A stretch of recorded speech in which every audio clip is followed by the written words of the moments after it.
Hi everyone. Welcome to week 3 of Bioethics. This week we're going to be looking at the specific type of consequentialist theories or outcomes-based theories, more specifically utilitarianism. So let's get to it. I will tell you, remember, you have important dates coming up. This last week you submitted an assignment, so good work on that. You have, of course, discussions, case studies, readings from now until week 6, but in week 6 you also have another larger assignment. That assignment is going to ask you to think about theories that we're covering from now until then, and write about what you think is the most useful or most logical theory to date. You can choose more than one, you can say none, but I really want you to justify why theories work or don't, maybe what some of the problems are, if there are drawbacks to using certain theories to look at ethical dilemmas, or if you think that there are advantages.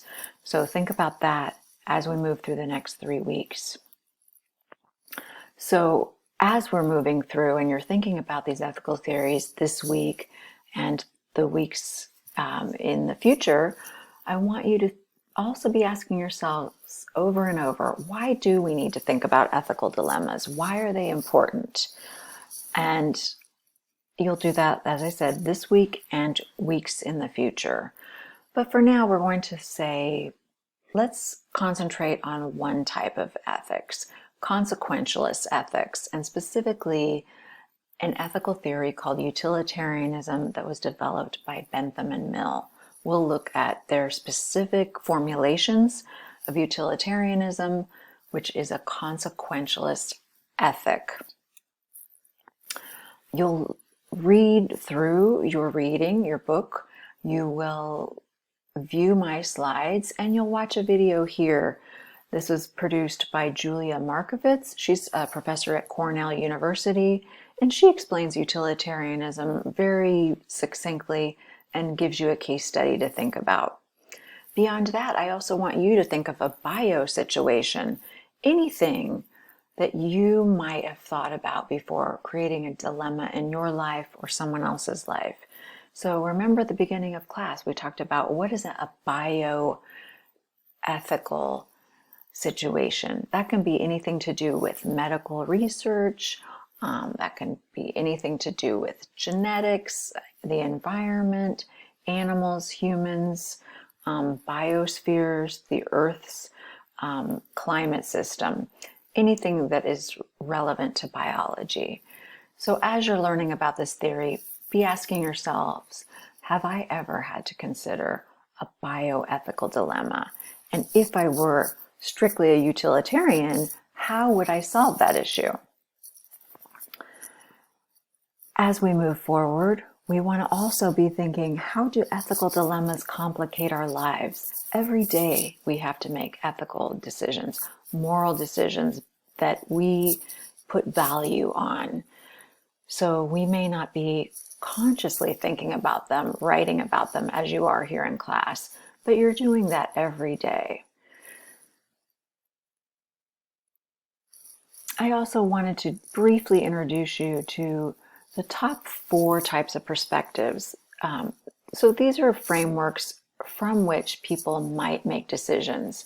We're going to go into more of these as the weeks go on, but this week we are looking mainly at the utilitarian view.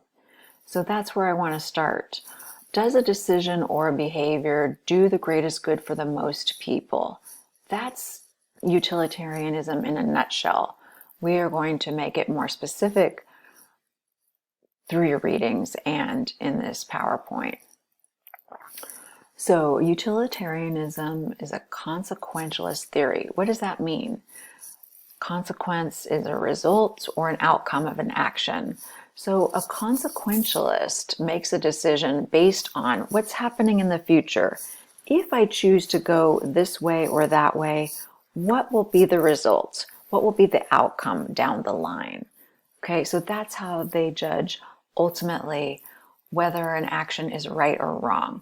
What's the production at the end? What is the outcome?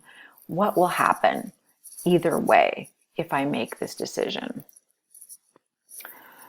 So think about this in your own lives. If you're a consequentialist, you might ask yourselves, the action of lying, what happens if I tell this lie? Have we ever thought that before we tell the lie?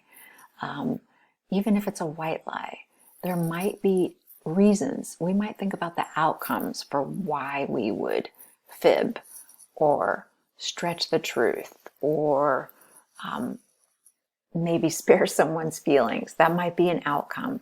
If I tell this lie, it might spare someone from feeling pain, okay? But we ask ourselves, will people get hurt? Will it cause more harm than good, or will it cause more good than harm?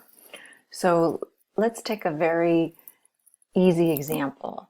Your friend comes to you and she's just bought a new pair of jeans. She says, look at my new jeans. Do they look great on me? Or how do they look? If I am operating from a consequentialist viewpoint, I might think, shall I tell her the truth? They really don't look good. She should take them back. Or do I want to spare her feelings? So you have your own answer, right? But the way that you approach it in this scenario is a consequentialist approach. So let's talk about Bentham. Bentham was considered the father of utilitarianism. He believed that we should try to increase the overall amount of pleasure in the world. So if he were asking that question, does my friend look good in her jeans? Should I tell her yes or no?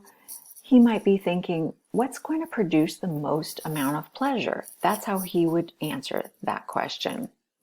His definition of pleasure was the enjoyable feeling that we experience when a state of deprivation is replaced by fulfillment. So we're not at a loss for something, but we're fulfilled. So that's how, in a nutshell, he would make his decisions. Some advantages. People would say, that's easy. I can think about that. I can think about fulfillment and pleasure. And it doesn't take very long. That is those are two pluses to using his utilitarianism. Some criticisms. People came along and gave their opinions on why his approach to ethics did not work. Many people thought that it was very base, meaning it was at these low levels of pleasure, kind of like a pig's philosophy, people would say. So if we're only thinking about bodily pleasures, then maybe people are just considering food and sleep and things. So that was, it was highly criticized at the time that he was not really thinking about higher pleasures or higher values. And if people were all following Bentham's utilitarianism, again, people worried. These were critiques, might not have been what he intended, but the critiques were at the time that people could just justify being gluttons. They could live on a pleasure machine. John Stuart Mill came along and tried to help Bentham out. Okay? So he says, like Bentham, there's a principle of utility, meaning there is a reason why we use utilitarianism. It is easy to use and people like it. There are certain pleasures that could count more than others, however, he says. So he reformulated the theory and he said, let's highlight happiness, not pleasure, will be the standard of utility, that measure by which we value things. What happened there? The argument then becomes this. What is it that the doctrine of utilitarianism asks? Let's clear up some of the misconceptions, Mill said. Some critics believe that utilitarianism is against pleasure or there's too much pleasure involved. But as Mill pointed out, utility actually referred to the presence of pleasure and the absence of pain. So in other words, when trying to make a choice, Mill would say, what will produce the most happiness, the most pleasure? That is utility. That is what is useful. And what will mitigate, what will reduce as much pain as possible? How does this shake out? What happens in the end? For Mill, he thinks that his formulation of utilitarianism creates a higher standard. It's more specific to humans. So he's not just talking about food and drink and sleep and very short-term pleasures. He's talking about a realization of goals. So pleasure and happiness has to do with us as humans being able to make plans, get an education, raise our children, be healthy. And this is what he's trying to clarify. It's not just a pig's philosophy. Some disadvantages, though. People, again, every time we put forth a theory, there are critiques. And so in this case, the disadvantages or critiques it's kind of difficult to measure because every human may have a different definition of happiness or pleasure. They might have competing conceptions of happiness or pleasure, and those might change from time to time. So that's a very quick, brief overview of Bentham and Mill, of what a consequentialist ethics is like, and some of the issues, some of the benefits to this type of thinking and how we use it to approach ethical dilemmas, and then some of the critiques. But I want you to be thinking, how can you use utilitarianism as we look at bioethical case studies? And can this be universal and consistent? In other words, can everyone do it? Can everyone be a utilitarian and the world operate well? Will everyone agree on everything? And will it be consistent over time? Meaning, will we always have the same decisions? Will right, something that is morally right or correct or good, always be good if we are using a utilitarian approach? Or will things that are bad always be bad over time? Those are things to think about as we move forward. And then also, just as a quick case study, I want you to think about this. Very recently, in March 2020, a Princess cruise ship carrying more than 3,500 people had 21 people infected with a virus. Some of you might have seen this image.